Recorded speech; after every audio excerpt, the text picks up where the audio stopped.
Welcome to The Deep Dive, the show where we explore the hottest topics in the world of work today. In this episode, we're diving into AI. What's real? What's noise? And what do TA leaders really need to know right now? To help us cut through the buzz and get to the truth, we're joined by the wonderful Matt Alder, author, consultant, and host of one of the most listened to talent acquisition podcasts in the world, Recruiting Future. With over 25 years' experience in the industry, Matt truly is a leading voice on talent strategy. We'll be talking about where AI is making a real difference in hiring, the ethical pitfalls to watch out for, and what the future holds for recruiters, candidates, and hiring teams alike. Whether you're leading a TA function or just trying to hire smarter in a rapidly changing market, this is one conversation you don't want to miss. Matt, welcome. Well, thank you very much for having me. Such a pleasure. Okay, Matt, what does the real world adoption of AI in talent acquisition look like right now, beyond the headlines? Well, I think as the famous phrase goes, the future is here, but it's just not evenly distributed. It really depends. I think that there are some specific industries, some specific companies, some specific geographies where, they're kind of pushing things as far as they can at the cutting edge. I think for most employers, though, they're still very much not off the starting blocks. I think that a lot of companies are waiting for the software that they use to kind of lead them through the AI revolution, if that makes sense. So I think it's a variable picture, but I think the vast majority of organizations are sort of using AI by default rather than design at the moment, which is understandable, but possibly problematic as well in terms of not really fully making the most of technology or having a strategy in place to think about how they might do that. And what needs to change? Why are they sitting back and waiting for the tech that they use to take them forwards? Why aren't they propelling themselves forwards? Because nothing has ever hit us this quickly. So over the last 20 years, we've seen lots of different technological revolutions come into the workplace. So the internet, social media, the mobile internet, cloud computing, all those kind of things. And each one of those innovations has kind of had a faster and faster development curve and adoption curve, but nothing has been as quick as AI has in terms of how it's leaped forward in the last couple of years. Now, we've had various aspects of AI around us and in recruiting for a long time, but really the leap forward from the generative AI kind of revolution has been just too fast for people to get their heads around. So I think there's a problem with speed. I think people are worried about various aspects of it. Some companies have blanket policies; they don't let any of their employees use AI in any shape or form. So we're just at that kind of very early stage. But unfortunately, the market and the technology is moving much quicker than we've ever experienced before. Are we overwhelmed? I would say so, yeah. And I think that we don't even really appreciate half of what's going on or half of what's possible at the moment. So we're probably overwhelmed, but we should probably be even more overwhelmed than we actually are. And what do you do with that then? Well, I think it's just really important to have a really curious mindset about this. I think that sometimes people will kind of block these things off or not explore them in the level of detail that they perhaps should. So I'd go back to a quote that Sam Altman from OpenAI said on a podcast with Bill Gates about 18 months ago, which was, over the next sort of 10 to 15 years, the AI revolution is going to go at an absolutely staggering pace. And if you have more than 10 or 15 years left in your career, this absolutely concerns you. So I think that there's that sense of urgency there that people really need to be exploring, be thinking about this, and really kind of getting their heads around what's possible. It's also very difficult because there's so much, I was going to say misinformation. It's not really misinformation, but there's so much speculation and marketing spin and people arguing about things that don't matter. There's just so much noise out there. I think it's very difficult to really get a sense of what's happening. And how do you cut through that noise?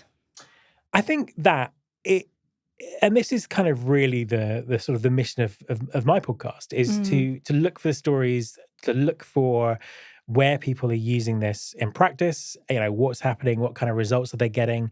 Also, I think with HR and recruiting, we tend to be sort of behind the curve sometimes with adoption compared to other departments in the enterprise. So I think that you could take a good look at what's going on in finance, what's going on in marketing, what's going on in sales, and in most cases get a bit of a steer about how this technology is being used. So I think there's lots of sensible places to look beyond joining in the latest LinkedIn argument about will we be replaced by robots? Oh yes we will. Oh no we won't. The kind of pantomime style debate that tends to happen around this topic. Indeed. Where do you think the use of AI might be falling short in hiring processes? So I think that one of the problems with this is because it's moving so quickly. A lot of the promises made and discussions that's going on are really talking about technology that's not quite in the mainstream yet. So it might be here in a month, it might be here in 6 months, it might be here in a year. So I think that sometimes there are false expectations about what's possible. I also think that because there's been such a kind of a gold rush of software companies trying to sort of embed AI into their system somewhere, just so they can sort of put their hands up and say, we've got AI, we've got AI. Sometimes that's underwhelming or inappropriate or not very useful, and that can be really kind of disillusioning. So it's a combination of factors, I think, about hype and reality not meeting. But then in other places there are things going on that you could really see this kind of working well. So I think there's just this uneven distribution of of technology, of understanding, of all those kind of things, and it's just a very complicated, nuanced position. And I think that as humans, we try and look for almost like a yes or no answer. It's like, does this work for hiring? Yes or no? And it's just very, very nuanced. And also it changes very, very quickly. So I'm fully comfortable, I think, that by the time this podcast comes out, some of the things that I've said might be out of date or, might never happen.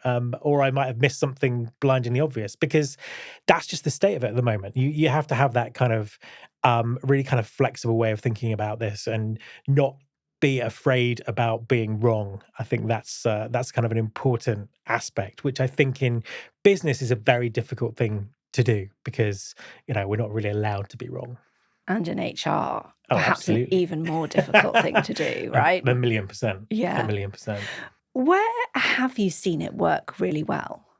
So there are lots of different and interesting use cases. So at the basic level, we see people doing things like automating the production of job adverts from job descriptions, or automating job description production. And in some ways you kind of look at that and say, well, actually, shouldn't humans be doing this? But it's been an area that's been so problematic for so long, and anything that kind of makes that better is brilliant. So we've seen quite a lot of that. Moving up from that, obviously a lot of interview scheduling, interview note taking, those kind of things. Seeing some great stuff done with AI, just in terms of kind of aggregating all of the interview data. Being able to coach people on how to interview better, and just kind of get a picture of interviewing that we've never been able to have before. I think that's really interesting. We're also seeing it in sourcing, using AI to try and find more candidates, all those kind of things. But I think the really interesting cutting edge uses of it have been in some of the high volume hiring spaces. So I can think of sort of 2 or 3 examples of this. Fast food restaurants, healthcare, and sort of generally places where the same job is being hired for on a kind of a repeatable basis.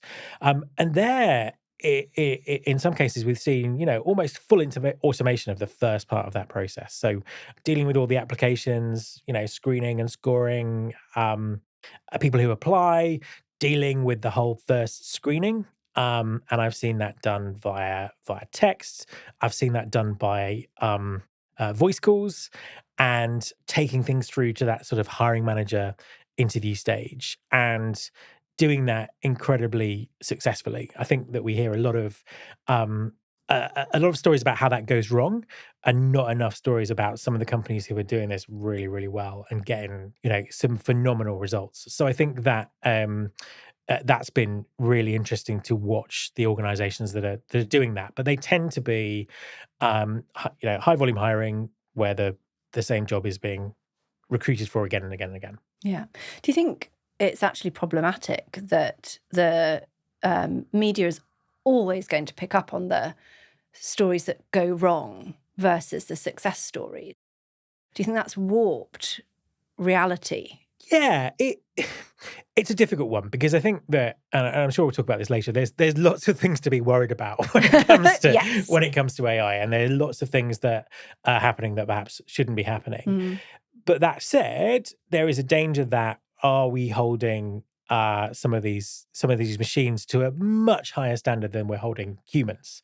So humans make mistakes in recruitment processes all the time, and I'm sure if you looked at some of those processes that have been partially automated up to that hiring manager stage, they're not automated kind of beyond that.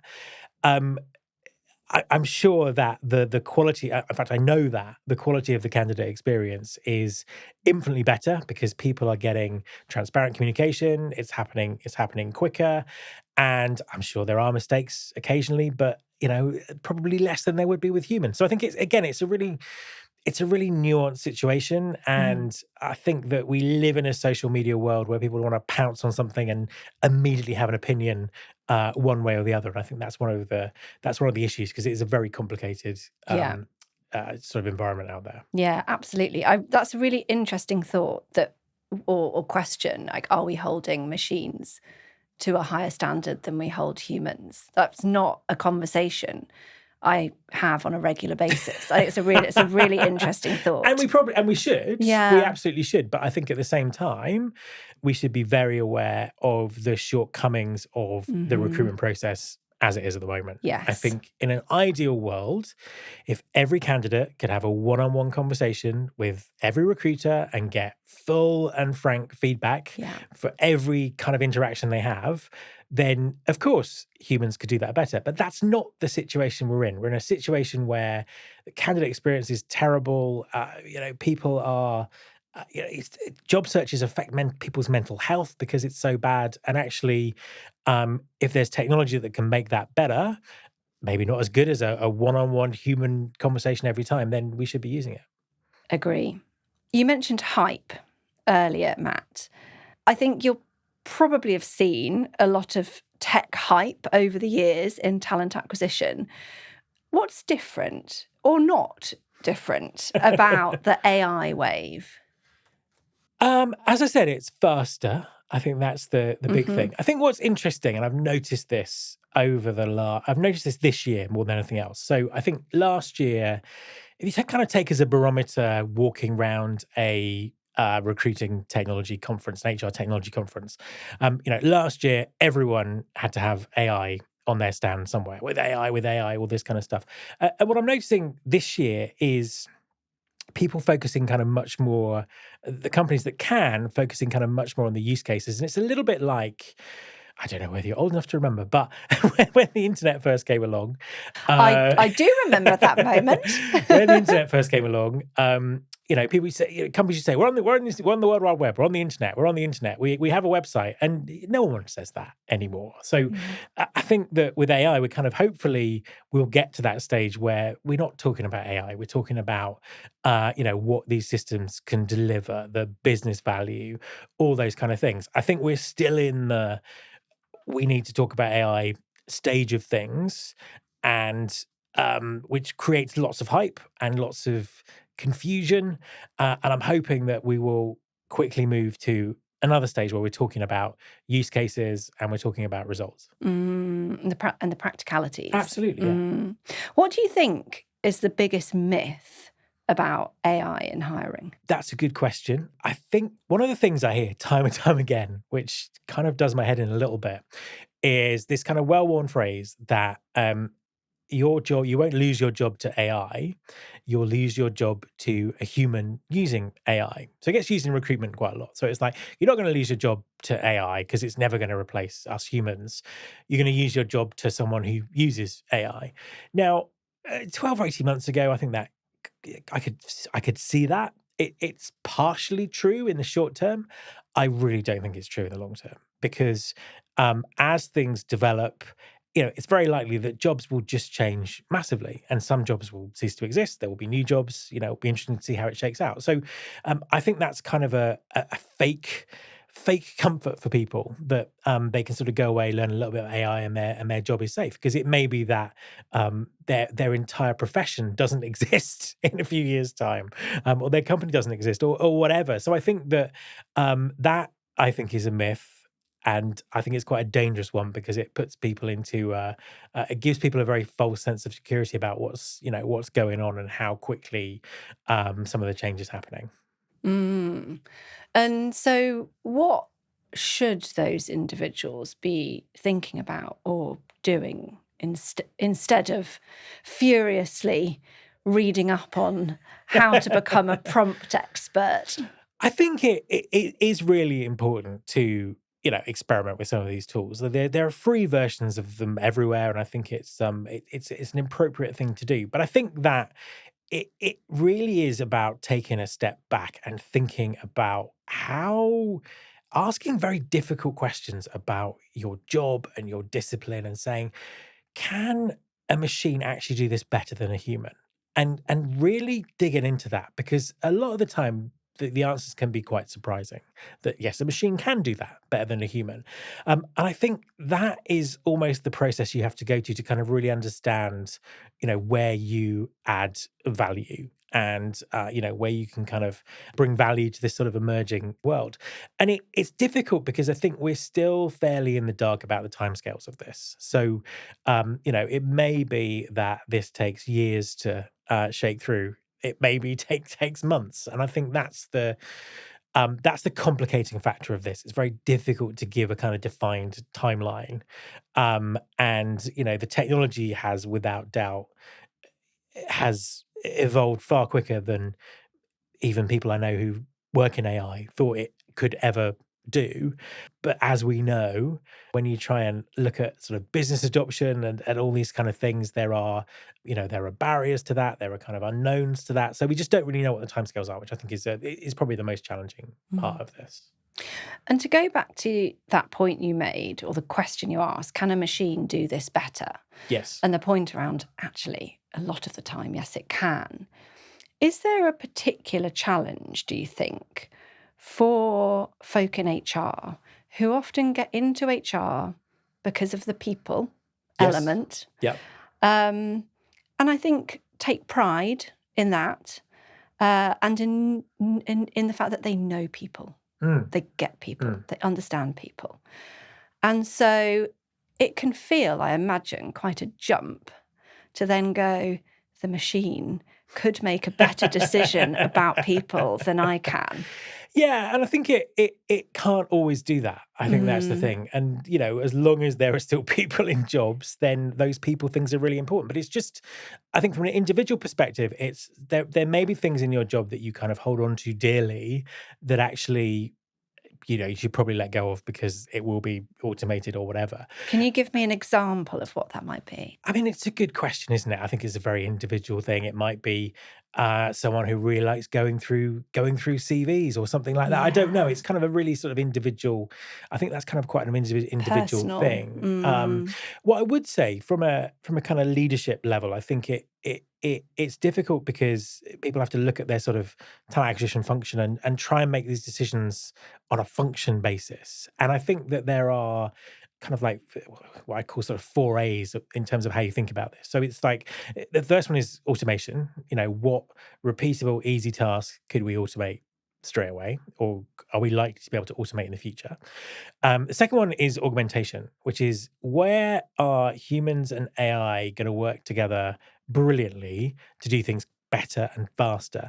And that's probably one area that we haven't really kind of explored as much as we should, because the focus has been on automation, and that's just a kind of an adoption thing. So I think that's probably the next big conversation in terms of what happens. And I think anyone who's used some of the more advanced version of these models, so Chat GPT 4.5, deep research, all those kind of things, can see the value that AI can bring to strategic thinking, or those kind of things. So there's the augmented factor of it. The third one is amplify, the amplification. So what is it that only humans currently can do really well, and we should dig in and focus on that? Because I think, and this is on a podcast discussion that I've got going live next week, I think one of the problems is people will recognize that automation is coming to various aspects of recruitment. That means additional capacity. And what do you do with that capacity? And a lot of the time, the answer that comes back is quite generic. We're going to focus on high value activities and the human stuff.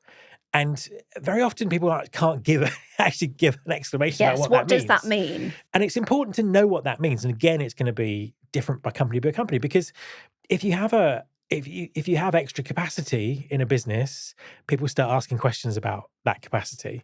And I think it's important to be able to do that. So that augmentation, that amplification bit is an important thing to think about. It's like, what is it? It is those humans' relationships. And let's not forget, we're dealing with recruitment. It's all about humans, and they need to be persuaded and comfortable to take a new job, because it's a life-changing thing, and it's probably something that people don't want to leave to a machine or anything like that. So I think that kind of persuasion and that relationship building is still such a big thing, and it's kind of like almost old school recruitment from 20 or 30 years ago. That's what recruiters used to focus on before technology. So yes, that amplification bit is kind of important. Then the fourth one is I'd probably call this archive, which is, what is it that with this AI revolution, are there things that we do or steps in the process that we take that actually we don't even have to do anymore, because AI is giving us the ability to kind of sidestep that or do that in a different way, or think about recruiting in a different way. So, they kind of go up in order of difficulty in terms of the thinking around them. But I think that's probably a good sort of pathway to think along, to try and get some answers. I love that model. Automation, augmentation, amplification, and archive. That feels really simple. Yes. Yeah. It feels simple. In theory. And it is simple in terms of the way it's structured, but there's obviously some kind of deep thinking and difficult kind of decisions in there. But actually, I think if you just have to take a step back and look at it, be as detached as you can and think about it logically. And then it is simpler, but obviously that's kind of difficult because there's so much emotional involvement in in all this kind of thing. So yeah, it can be quite hard. The point you make on persuasion and relationship building being some of that kind of high value people related stuff, the stuff of the old school recruiter, coming back to the fore, I think is a really good one. And I think starts to solve some of the newer problems that certainly some of our clients are seeing around declined job offers, reneges as well, once offers have been accepted. And that's where you can really make a difference. A machine's not going to do that for you, is it? Yeah, I think that's a kind of really important point. It's the whole that marketing, that branding, that one-on-one persuasion. That's what recruiting used to be about. I think this is a great opportunity to kind of really focus on that. And I think that the technology just gets us to that place quicker. And whether that's a one-on-one conversation, or even things like within recruitment marketing, I think that, we've had sort of new tools and technologies for years, but as an industry, we've always been really bad at implementing them. So it's the ability to send nurturing emails to people. It's just like we're just spamming people even more than we were spamming them before. And I think just taking a really deliberate view on what's the journey here? How are we talking about what we do? How are we kind of building that rapport first digitally and then personally? I think that's just incredibly important. And I think it just takes the candidate experience to candidate experience conversations to a whole new level. So rather than just talking about, can we give people feedback? How quickly can we go through the process? All that sort of stuff. We can actually talk about how do we want people to feel when this is happening, and how is that kind of working for us, and is that helping with some of those challenges that we have? So, my hope is that it takes these conversations to a much more interesting and deeper level, because the technology can deal with the things that should just be table stakes, like getting back to people quickly and giving them a sense of where they are in the process and giving them feedback and all that kind of stuff. Definitely. That good old, people don't remember what you say, they remember how you made them feel. Yeah, exactly. Yeah.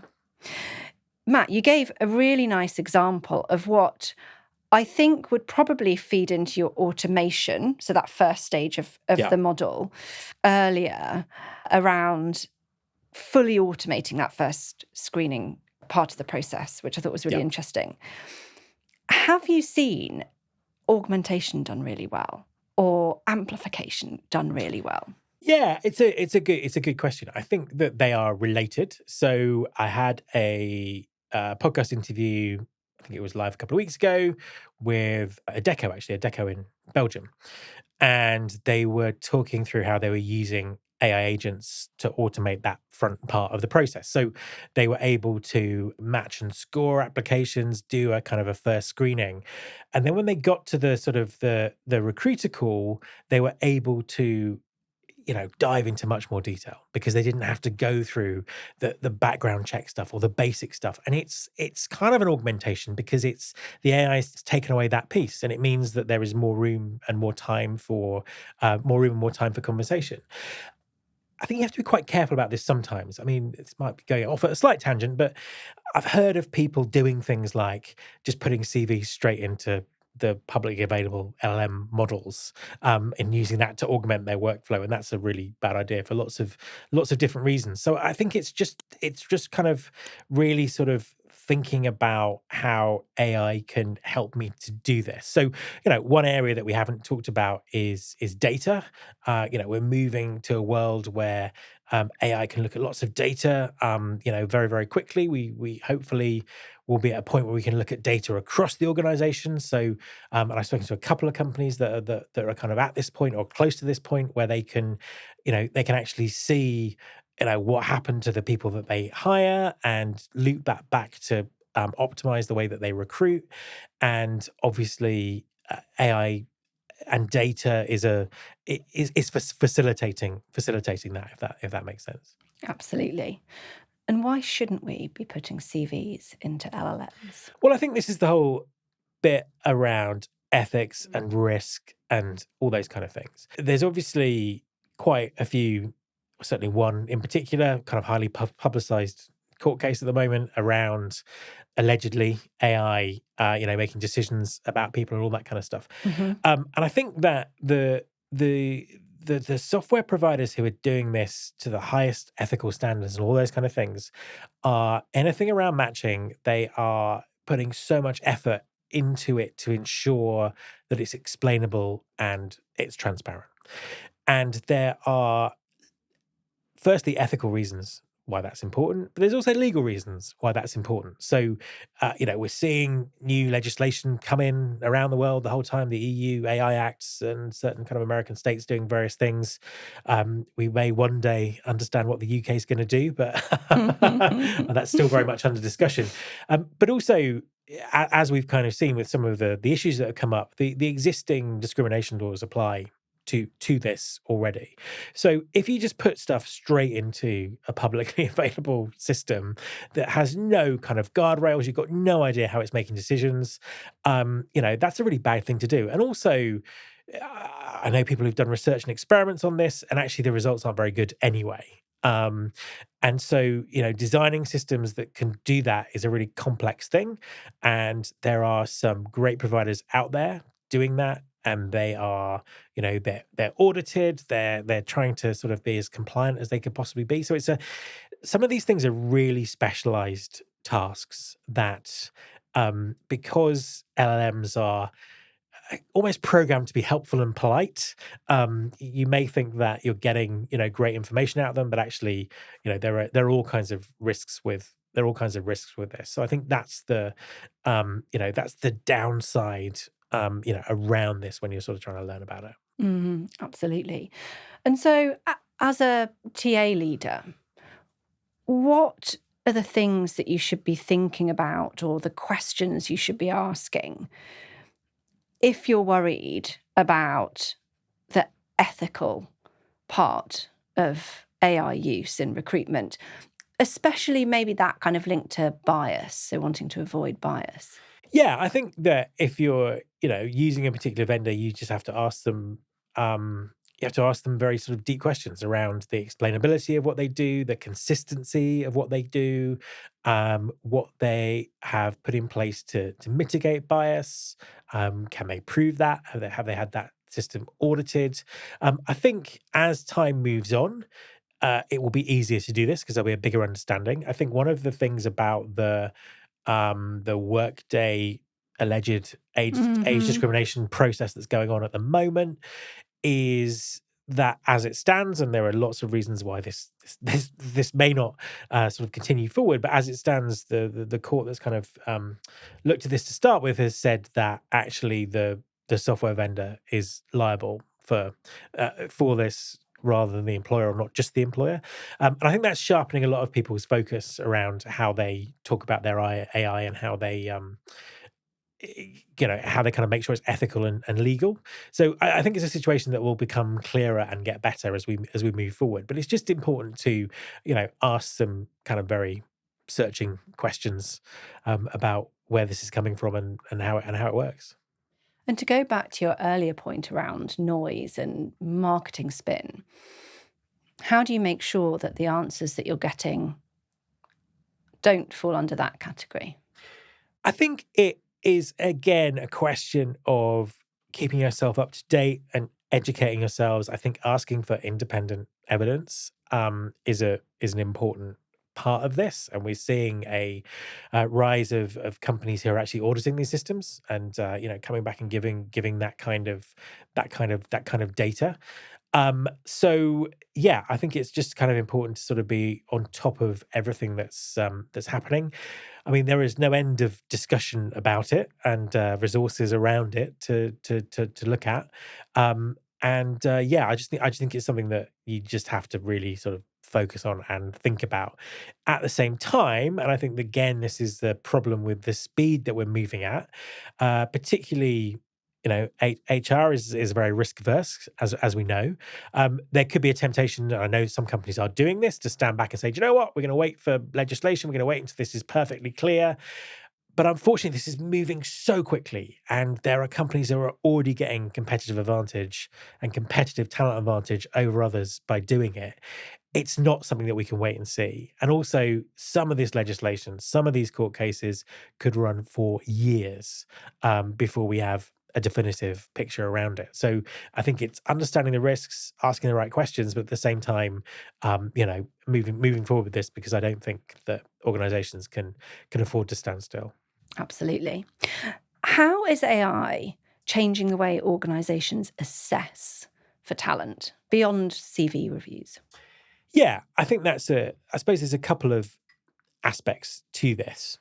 I think the first one is it's changing the volume of applications. So, Mhm. we know, hearing countless stories of companies being kind of overwhelmed by applications because candidates are using the tools they have available to either apply to lots of jobs, very quickly, to tailor application very quickly, to do all the things that we've told them to do for years, very, very quickly. So I think that causes a massive issue. That means companies need to think about assessing in different ways. So I think that just the CV review and the interview are being shown up for what they are in terms of outdated and not appropriate. So my hope would be that it's driving people to look much more broadly at assessment and really understand what's going on. So I think that's one driver for it. I think the other aspect to it is it's great to see assessment companies kind of embracing technology in terms of being able to move faster. And being able to, if we look at a scenario where we can push assessment further up the funnel, so people are doing assessments much earlier than they would have done previously, right at the final stage or further down. And I think that technology is helping assessment companies do that at scale, which is phenomenal. The issue that I have is, I don't know why I'm telling you this. You know this. The best assessment companies have peer-reviewed science behind them that's been there for decades. It's always been a very confusing thing to me that we know how to hire people, and it's scientifically we know how to do that, but we don't do it. We just stick to gut feel and CVs and all that sort of stuff. So I think it's important because I think that there are things creeping onto the market where people are designing their own crazy assessment process using AI and all those kind of things. And actually, we already have science that knows how to do this. So there is a kind of a risk, I think, of new science coming into the market that's not being kind of robustly assessed as the science that we already have. So I think there's a number of things. There's a number of things going on. Why do you think people haven't always adopted the old science? I think there's a couple of reasons. One kind of structural, one cultural. I think that over, say, the last 20 or 30 years, it's not necessarily been accessible for everyone. So, particularly smaller companies, just in terms of, perhaps the cost, but also maybe the time it takes to actually, design things and do things. So I think that there's been some barriers to entry. I also think that one of the biggest problems that we have with recruitment is the cultural norms that sit behind it. So everyone who has a job has been through a recruitment process, which means everyone has an opinion on how recruitment works.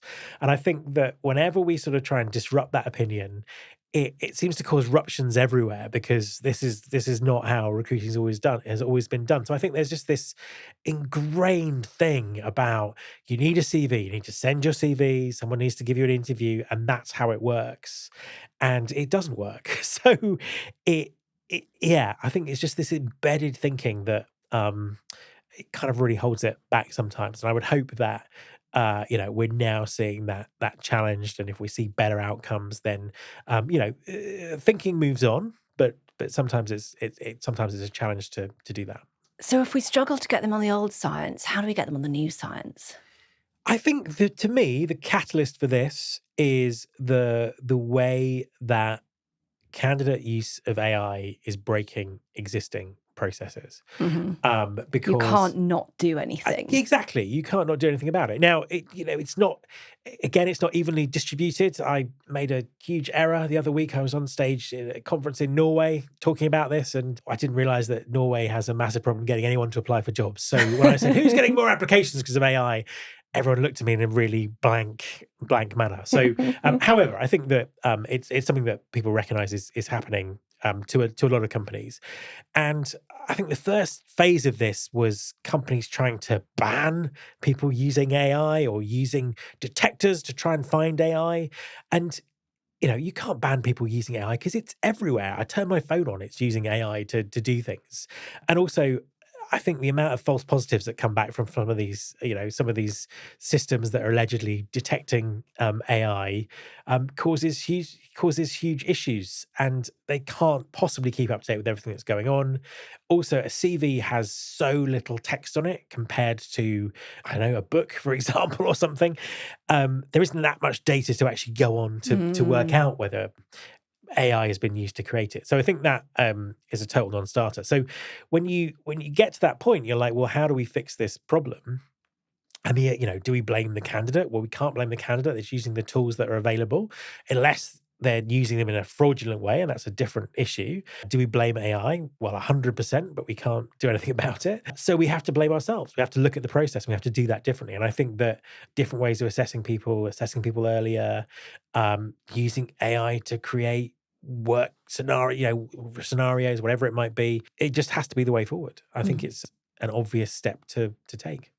Have you seen any examples or Are you at all concerned about a potential over-reliance on AI in assessment? Yeah, I think that there is issues around fraud and cheating, all those kind of things. I mean, I don't know whether I've seen examples of kind of an over reliance on it necessarily. I'm sure there might be some out there, but again, it's that kind of balance in the process. We still need humans in the process to kind of adjudicate over things and check things aren't going wildly off track. So yeah, I think it's always a risk. I think there's a balance to all of these things, but to be honest with you, in most cases I'm seeing it underused. Yeah, but I guess the overuse case there is kind of full automation, isn't it? Which, I mean, I've never seen any example of at all. I think we're probably far, far away from that. But I guess that's probably what it would look like.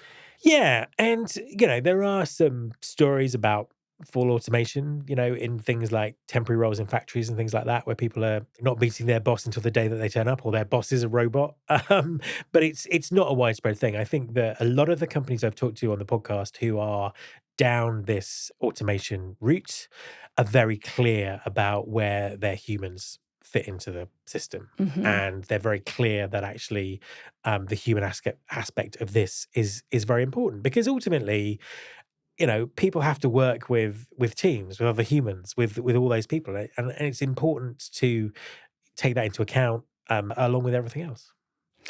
You talked, well, you mentioned briefly there, sort of candidates using AI fraudulently. What does that look like? I think we're starting to see all kinds of cases of people sending fake video avatars to do interviews for them, misrepresenting everything from misrepresenting the skills that they have to all the way through to, fraudulently inventing individuals. And there are lots of motivations behind that. It could be someone who's just trying to find a job, but I think we're in a very sinister cyber warfare period where people can be putting employees into corporations to hack systems and cause huge amounts of damage. And we've seen some horrendous sort of cyber attacks recently on organizations. So it I think it can look like a lot of different things like fake videos, fake voices, fake CVs, all those kind of things are potentially a big issue. And what should we be doing about them? How do we mitigate against those risks, or the risks that presents? Yeah, I think it's a conversation that I'm seeing ongoing at the moment. I'm seeing more examples of people talking about it than I'm seeing solutions coming to it. I mean, at the moment there's some simple things you can do about getting people to put their hand in front of their faces when they're video interviewing and all that kind of stuff. But eventually the technology kind of outpaces that. So it'll be interesting to see how that develops, really. But I think it's going to be something that is important, whether it's in some kind of more rigorous background checking or whatever. It's something that people need to be thinking about. And is this where the augmentation helps as well? Because if you've got a human then coming in post automation, are they going to be better able to pick up on what might have happened in a process to date where someone has tried to cheat? Yeah, it is a good example, and I think that if we're just talking about background checks, for example, the technology around that in terms of what you can find out about people and all those things is incredibly sophisticated now. So I think I think the tools are there. The humans can, look at what's going on and take that kind of view, whether it's a fraud checker or a quality controller or an experience, whatever it might be. Yeah, that is definitely a role for the future. And do you think AI will push more companies towards a skills based or skills first hiring model rather than experience credentials? I certainly hope so. I certainly hope so. I think it makes logical sense to do that. I think there are lots of reasons why companies would want to do that anyway, other than just the technology. But from a technology perspective, a skill is like it's a unit of measurement that a machine can understand. And I think that is why there's such a correlation between, AI and skills. And I think that this is where potentially technology has an advantage over humans in terms of pattern spotting. So spotting people who work in completely different industries doing completely different things and being able to make a leap and say, actually, that person is going to be superb at this job because of all the skills data that we've got. And that's where I think humans think they can do that. Some humans can do that to a certain extent, but there is just so much bias and so much subjectivity. I think that this is where a machine can really excel. And also, I think that technology is changing work and business so quickly, it means that skills are going out of date quicker, which means it's forcing companies to look at things from a skills perspective rather than experience perspective or credentials perspective because things are moving so fast. So technology is actually making this happen as well as helping solve it. Which is a good thing. Yeah. There was a moment on one of your recent episodes of Recruiting Future where you acknowledged that whilst what is already possible with AI is incredible, what's even more incredible is what is going to be possible in the not so distant future. What do you think will have the biggest impact on talent acquisition in the next few years? Yeah, good question. I think that I had an episode where we were talking about AI being underhyped, which is sounds strange because we've been talking about hype so much, but I think it is. I think that it has the capacity to fundamentally change the way that we think about recruiting. So I think if you take what does that look like? I'm not entirely sure. However, if you take all the elements that we've been talking about, so we're talking about, faster automated things. We've been talking about skills as a unit of measurement. If you kind of put them all together, and in a situation where the technology is even better than it is now, I think it does some fundamentally interesting things. So, the ability to, have agents that can run all of these processes, the ability to pull in data from sources we've not thought about before. So, let's look into all the HR data in a company and actually use that to inform our recruiting strategy in real time. Um, those kind of things are just game changers. They're things that we can't even think about. Do we get to a point where people don't have to apply for a job at all? Jobs just find them based on their skills. And we're obviously companies are trying to move to that with internal recruiting at the moment. So I just think that going back to my thing about cultural norms, and we always see recruitment in a very linear way. It's always been done like this. It's just you blow that out the water, um, then I think we could be going to some really interesting places. Absolutely. And what are the barriers to getting there? So I mean, as I say, there's the mindset barrier. There is a lot of we do need to think very carefully about um adoption rates and legislation and regulation and risk and all those sort of things. I think they always kind of make things perhaps go slower than we think. Also, is the technology good enough? Or even if the technology is good enough, is it being implemented well enough for this to happen? So I think that the problem with anyone who kind of pioneers this stuff, as we said right at the beginning, mistakes are amplified. So it's kind of like, oh, we put this system in and it did this, and this was terrible, and let's throw the whole thing out and burn it down to the ground. Yeah, I think that it's those kind of sort of very structural things and human things that really hold this back. But as we know, if someone does this and makes a great use case from it, great case study, then things do move forward. So I think one of the interesting things that we're seeing at the moment is this whole sense of this agent workforce working within companies. And I think it was Moderna a couple of weeks ago announced that their chief people officer was now in charge of technology as well as people, and that sparked this furious debate about what's the future of HR look like. Is HR in charge? Is IT in charge? Are the robots in charge? Which is staggering. I mean, to think that 20 years ago, if you told me that HR was taking over the technology function of an organization, I would not believe you. But now we're talking about it, we're seeing that happen. So it's just these kind of, massive sort of leaps of thinking that I think could make us think about this in a very different way. So, Matt, before we finish up today, we're introducing a new quickfire round Okay. to the deep dive. In 10 words or fewer, what's the biggest myth about AI and hiring? I think is what I said before, that your job will not be replaced by AI, it'll be replaced by someone using AI. I don't know if that's 10 words or less, but We'll count them later. okay. Complete the sentence. By 2027, AI will automate X% of the hiring process. 50% across the board, 80% in some cases. Oh, I want to dig into that now. Go on, we're going to dig in. I know it's supposed to be quickfire, but let's just do a quick pause on quickfire to dig in. 80% in some cases. What cases? But I think we're seeing it already. The cases that are using AI to screen, to set those things up, they're also using AI for onboarding and things like that, or automating all those kind of tasks. I think if you look at recruiting as a set of tasks, I would say 80% of them are probably automatable or will be automatable. And do you think that's across the board, or is that more in volume hiring?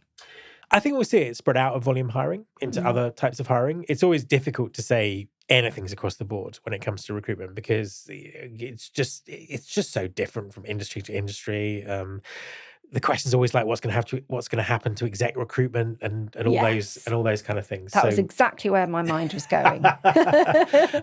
So yeah, it's difficult to generalize. If recruiters could master just one human skill to stay indispensable in an AI world, what should it be? Persuasion.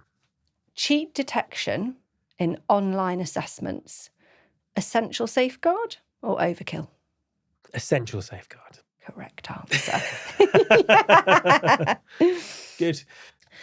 Name one AI feature you wish every talent acquisition platform shipped tomorrow.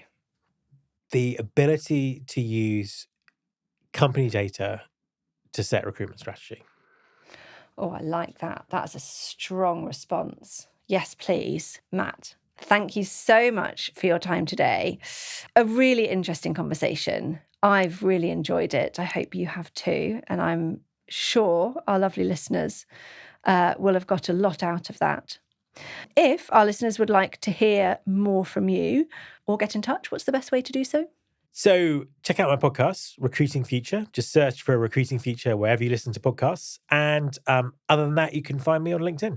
Fantastic. Thank you. My pleasure.